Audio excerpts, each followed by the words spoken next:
What's up YouTube? Welcome back to my channel. My name's Denim.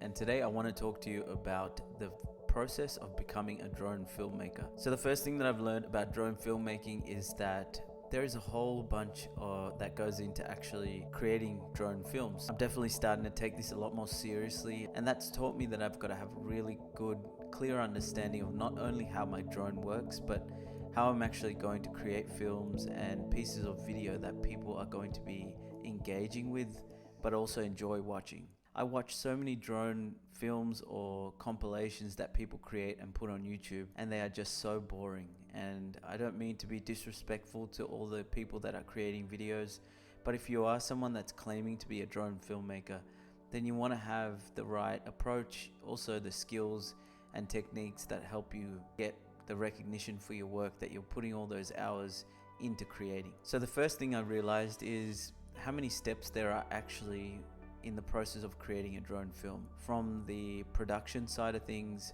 scripting out a video, and even post-production. These are all really important steps that I've had to learn how to maneuver and get around, but also gain the skill set on how to do some of this. And I always recommend having some kind of idea before you go out. Spend the time driving out to a location and just simply flying your drone around, only to come home without the video and the shots that you're actually wanting to get. That first step of actually planning it is so important. Whether it is B-roll that you're working on, where you're trying to capture different parts to fill blanks within your video, or to tell a story better, you've got to have that planned out. And that's definitely something that I've learned how to do better, and I'm still improving on. But if you're a beginner and you want to try to create more engaging pieces of video, definitely look at trying to script your videos and having a plan for it. To be an effective drone filmmaker, what I'm learning I have to do is actually think like a videographer first. And this is helping me sort of get the different perspectives that I want for my drone, but also the different shots and the skills that you need to actually develop. Because, for example, a dolly shot where your drone moves from left to right, it's definitely a skill and an art that I've started to respect a whole lot more, and I'm starting to get a little bit more involved in, because I realize now that what I'm trying to do is not just fly my drone, but actually create drone films that I can share with you on my channel, as well as clients and friends and family. If you're also interested in drone filmmaking tips and tricks and tutorials on how to get the best video from your drone, make sure to subscribe to the channel, as I've got a lot more content planned for the future. The other thing I've learned is how much effort goes into the post-production and the editing process. There is so much work that goes into actually the production of your video, and the style of videos that I create on my channel sometimes are tutorials, sometimes are vlog formats, sometimes they're just drone films, and depending on the type of video I'm creating, the amount of effort that goes into the actual editing process changes a whole lot. When we're talking about drone films specifically, the best thing that I ever did with editing and my post-production process was actually going into upgrading from iMovie into Final Cut Pro. I wanted to make sure that whatever I was doing with my drone footage, that I was starting to improve not only my ability and the skills that I had with capturing video, but what it would look like once I'm done with the production phase.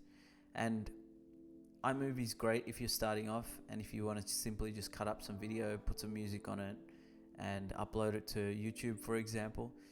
But the different transitions, the effects, the ability to use custom LUTs, create those custom LUTs for myself, as well as all the other advantages that come with having a little bit more higher tier or an upgraded video editing software like Final Cut Pro, I think has been the biggest thing that I could have done in the last sort of 3 months, which has started to improve what my video quality as well as the videos I was creating. A lot of my skills from iMovie actually translated really easily. I found it really simple to just pick up the different sort of keystrokes and the different menu options, but once the basics I had learned in iMovie translated really easy, and it was probably the best thing I did from an editing perspective. So I think if you're on the fence about this one and you're sort of thinking about, hey, should I upgrade from iMovie to Final Cut Pro, it's definitely a decision you've got to come to at the end of it, and what you want to actually get out of your videos. If you're taking this seriously though, I do recommend Final Cut Pro. The last thing that I probably picked up on with drone filmmaking is that there are so many opinions out there, and I get a lot of feedback on my videos, which I'm really appreciative of, because you guys are engaging with all my pieces of content that I'm pushing out, and it helps me understand, is it making sense? Do you guys actually get value out of it? And I only want to create pieces of content that ever give you some sort of value or benefit by watching them, or even if it's just entertainment. I want to make sure that I'm at least doing that. However, the challenging thing is, especially when you're trying to find your kind of style in this, is that you've got a lot of drone filmmakers and people that are, maybe doing it as a hobby, kind of getting their lines blurred and crossed over with drone filmmaking. Because as a hobbyist, I think the way I looked at capturing video was really simple. Like, I love flying my drone and I love capturing video. But as I started to kind of move towards drone filmmaking and aerial cinematography as the skill set, and not flying my drones specifically as a hobby, what I've started to realize is some of those things that I thought were right as a hobbyist, or someone just simply flying my drone, actually weren't as a cinematographer / drone filmmaker. And some examples of this were like, I don't need an ND filter. This was a thought that I originally had, because one, as a hobbyist, the video is great that comes out of the Mini 2. The video is fantastic, and you generally don't have to do too much to the Mini 2 if you are satisfied at that level.